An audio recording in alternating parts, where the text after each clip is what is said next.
खूब पर्दा है जो चिलमन से लगे बैठे हैं, साफ दिखते भी नहीं, सामने आते भी नहीं। कुछ यही हो रहा है बिहार की राजनीति में पीके और नीतीश कुमार के बीच। हमारे साथ हैं जेडीयू के राष्ट्रीय अध्यक्ष ललन सिंह जी। ललन जी, ये गजब की राजनीति हो रही है। एक तरफ प्रशांत किशोर से आप मिलते हैं, दूसरी तरफ नीतीश जी कहते हैं क्या अंड बंड बोलता है, फिर मुलाकात होती है, फिर ऑफर होता है, फिर डिनायल होता है। ये कैसा पर्दा है? देखिए, पहले भी हम आपको बता चुके हैं और हमने पहले भी कहा है कि प्रशांत किशोर जी कोई राजनीतिक व्यक्ति नहीं है। प्रशांत किशोर जी एक व्यापारी है और वो व्यापार करते हैं। बंगाल में तृणमूल कांग्रेस के लिए व्यापार करते हैं, आंध्र प्रदेश में वाईएसआर के लिए काम करते हैं, पंजाब में कांग्रेस के लिए काम करते हैं, उत्तर प्रदेश में कांग्रेस के लिए काम करते हैं। तो अलग अलग जगह पर वो अलग अलग व्यापार करते हैं, तो वो राजनीतिक व्यक्ति हैं ही नहीं। हाँ, अब अपने व्यापार को बढ़ाने के लिए मार्केटिंग करता है। लोग देखते नहीं है, ब्रांडिंग करके लोग मार्केटिंग करते हैं, किस तरह से प्रोडक्ट को अपने बेचने के लिए उसका विज्ञापन करते हैं उसको। तो ये इसी तरह का काम प्रशांत किशोर जी करते हैं। प्रशांत किशोर जी को कभी किसी ने कोई ऑफर नहीं दिया। तो फिर ये मुलाकात कैसे हो जाती है? प्रशांत किशोर जी दिल्ली में मार्च महीने में संभवतः मिले थे मुख्यमंत्री जी से।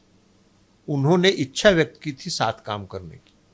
मुख्यमंत्री जी ने उनसे कहा कि ललन जी से मिल लीजिएगा। हमसे वो 1.5 घंटा मिले। मैंने उनको 2 बात कही। दिल्ली में मेरे आवास पर आए। मैंने उनको 2 बात कही। एक, मैंने उनको कहा कि पार्टी के अंदर अगर आप काम करना चाहते हैं तो धंधा व्यापार बंद करके पार्टी के अनुशासन के अंदर काम करना होगा। और दूसरी बात कि पार्टी में विचार आपके चाहे जो हो, लेकिन पार्टी का जो निर्णय हो जाता है वो सभी को मान्य होता है। ये पार्टी का अनुशासन करता है। ये 2 शर्त अगर आपको मंजूर है तो पार्टी के अंदर काम कीजिए, नहीं अगर मंजूर है तो आप स्वतंत्र हैं। तो क्या ये शर्त आपने जो रखी थी वो मान ली? उन्होंने कहा कि हाँ ठीक है, लेकिन हमको एक बार नीतीश जी से मिलना है। मैंने पटना आकर मुख्यमंत्री जी से आग्रह किया। उन्होंने 4:30 बजे का समय निर्धारित किया। मैंने उनको सूचना दिया। वो दिल्ली से पटना आने के पहले उन्होंने सारे मीडिया वालों को सूचना दे दिया कि हम पटना आ रहे हैं। और मुझको उन्होंने सूचना दिया कि मीडिया वाला कैसे जान गए। हम कहे आप जानिए कैसे जान गया मीडिया वाला, क्योंकि हम तो किसी मीडिया वाले को बताते नहीं हैं। बताते कि आप तो झूठ भी बोल देते हैं। तो हमने कहा कि हम नहीं बताते हैं, तो आपने बताया होगा। आपसे हम लोगों ने पूछा था कि मुलाकात है, आपने कहा हम जानते ही नहीं। हम थे भी नहीं, हम दिल्ली में थे। तो अब उसके बाद वो आए 2:30 बजे। उन्होंने मीडिया वालों को यहाँ फोन करके हमको 2:30 बजे मीडिया वालों ने यहाँ पटना के कुछ साथियों ने फोन करके बताया कि प्रशांत किशोर जी 4:30 बजे मिलने वाले हैं क्या। हम कहा हमको नहीं मालूम। तो लोगों ने कहा कि नहीं, प्रशांत जी फोन करके बता रहे हैं कि देखिए 4:30 बजे हमको मुख्यमंत्री बुलाए हैं, वो इंतजार करेंगे लेकिन हम जाएंगे नहीं। अच्छा, मतलब नीतीश कुमार इंतजार करें, हाँ, लेकिन हम नहीं जाएंगे। ये साफ, साफ हम अपना मार्केटिंग कर रहे हैं।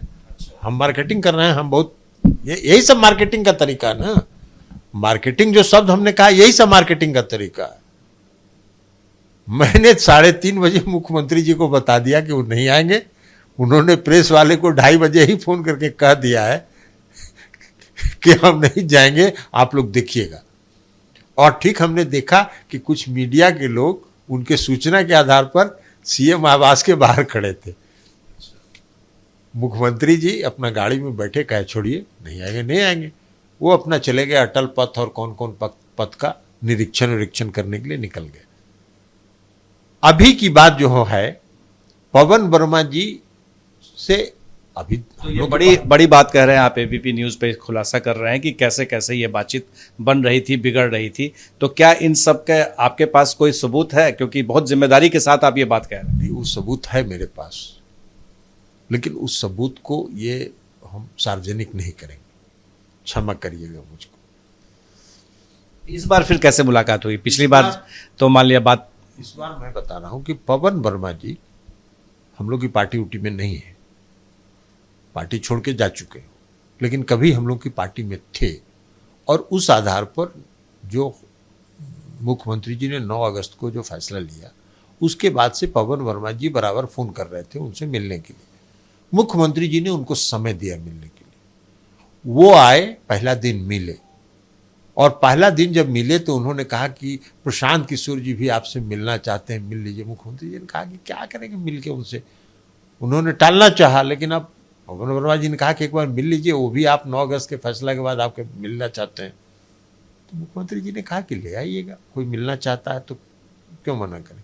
वो आए, मिले, फिर ऑफर भी कुछ हुआ? कोई ऑफर नहीं हुआ, गलत बोल रहे हो। उनको कहा कि ऑफर होगा, उनको तो पहले देख चुके हैं मुख्यमंत्री जी।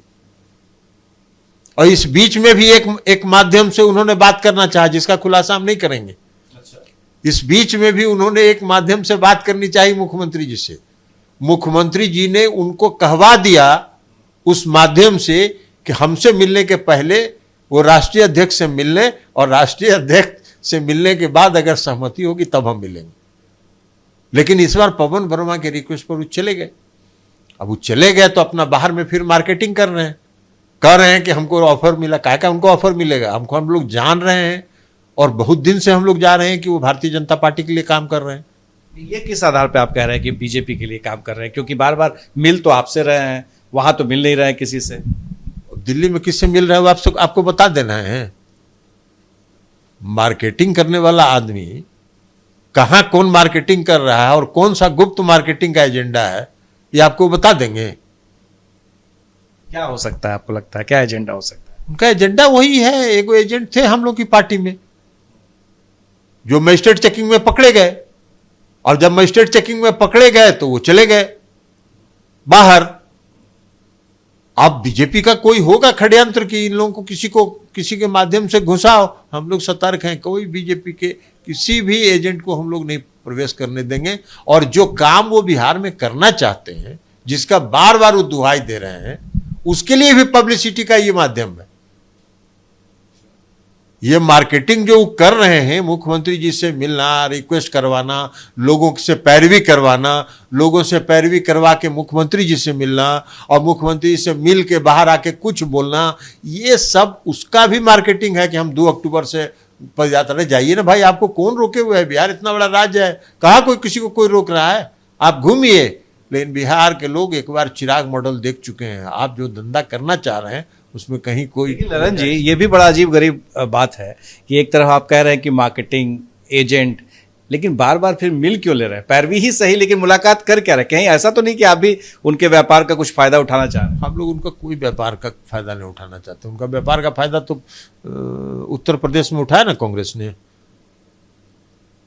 ने उठाया ना। कहां पहुंच गई कांग्रेस? जितना थी पहले उससे भी नीचे आ गई। तो कितने बड़े प्रोडक्ट, उनका जो प्रोडक्ट है वो कितना भारी प्रोडक्ट है, यूपी में लोग देख चुके हैं। अखिलेश जी का समाजवादी पार्टी का और कांग्रेस पार्टी का गठबंधन करवाया उन्होंने, और गठबंधन करवा के चुनाव लड़वाया, तब पिछले बार से घट गए। उस मार्केटिंग का ये आलम है कि प्रशांत किशोर कह रहे हैं आपके मुख्यमंत्री के बारे में कि फेविकॉल वाले को उनको अपना ब्रांड एम्बेसडर बनाना चाहिए। वो प्रोडक्ट के रूप में बता रहे हैं कि ऐसा चिपके हैं कुर्सी से कि फेविकॉल वाला जो ब्रांड एम्बेसडर बना ले।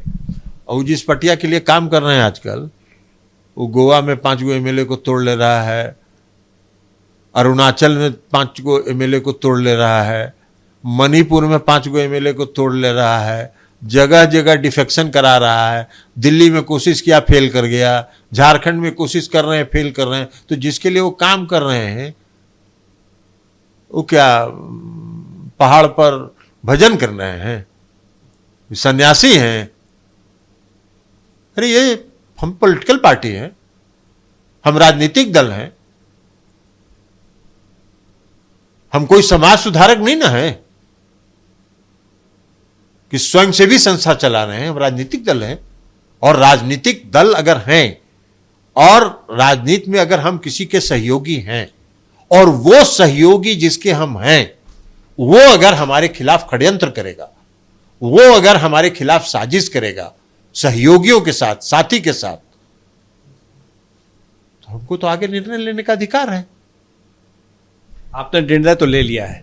एक बात यह भी सामने आ रही है, उत्तर प्रदेश से खबर आ रही है कि फूलपुर लोकसभा क्षेत्र से नीतीश कुमार को चुनाव लड़ाने की तैयारी है लोकसभा के लिए। लोकसभा के चुनाव अनाउंस हो गए क्या? लोकसभा चुनाव की घोषणा हो गई क्या? अभी लोकसभा के चुनाव में 20 महीना है। अब मुख्यमंत्री जी लोकसभा चुनाव होगा 2024 में, कहाँ से लड़ेंगे नहीं लड़ेंगे ये तो उनका फैसला होगा ना। तो जब समय आएगा तब ना बताया जाएगा। फूलपुर बताया जाता है कि वहां से जवाहरलाल नेहरू भी 3 बार सांसद बने थे, प्रधानमंत्री रहे, वीपी सिंह भी वहां से लड़े, वो भी प्रधानमंत्री रहे। तो आपको लगता है कि यूपी, बिहार, इन सबों को जो आप एक करने की बात कर रहे हैं, 40 सीट घटाने की बात कर रहे हैं, तो ऐसे में वह क्षेत्र जो है वो मुफीद होगा? नहीं, मुफीद हो। यहाँ बिहार में 40 सीट में कौन सा सीट है जो मुख्यमंत्री नीतीश कुमार जी के लिए मुफीद नहीं है? तो इसलिए ये बात नहीं है। हाँ, उत्तर प्रदेश के लोगों की भावना होगी कि मुख्यमंत्री नीतीश कुमार जी यहाँ से लड़ें, तो ये भावना लोग व्यक्त कर रहे हैं और हम लोगों को इस बात का गर्व हो रहा है कि हमारे नेता के लिए उत्तर प्रदेश के लोग भी भावुक हैं और वो चाहते हैं कि उत्तर प्रदेश से चुनाव लड़ें। ये भी देखा जा रहा है कि वहां पर बड़े जोर से नारा लग रहा है और वो ये है कि एक तरफ अखिलेश, दूसरी तरफ नीतीश कुमार, दोनों की तस्वीरें साथ चल रही हैं और नारे लग रहे हैं कि दोनों साथ आ जाएंगे तो उखाड़ फेंकेंगे। एक चीज बता देते हैं, अगला लोकसभा के चुनाव में नीतीश जी और अखिलेश जी, वो दोनों उत्तर प्रदेश में अगर मिल जाएंगे और मिल के कैंपेन करेंगे तो भारतीय जनता पार्टी आज 65 पर है, वहां 20 पर पहुंच जाएगी। आपने सुना ललन जी को, पीके के बारे में भी उन्होंने बात की और साथ ही नीतीश कुमार क्या लोकसभा चुनाव उत्तर प्रदेश से लड़ सकते हैं, लोगों की भावना क्या है, इस बारे में उन्होंने कहा। लेकिन एक खास बात है, आंख मिचौनी का खेल बचपन में हम आइस पाइस खेलते थे, वैसा ही क्या प्रशांत किशोर के साथ आगे भी चलता रहेगा, इस पर हमारी नजर रहेगी। हमारे सहयोगी शैलेश के साथ प्रकाश कुमार, एबीपी न्यूज, पटना।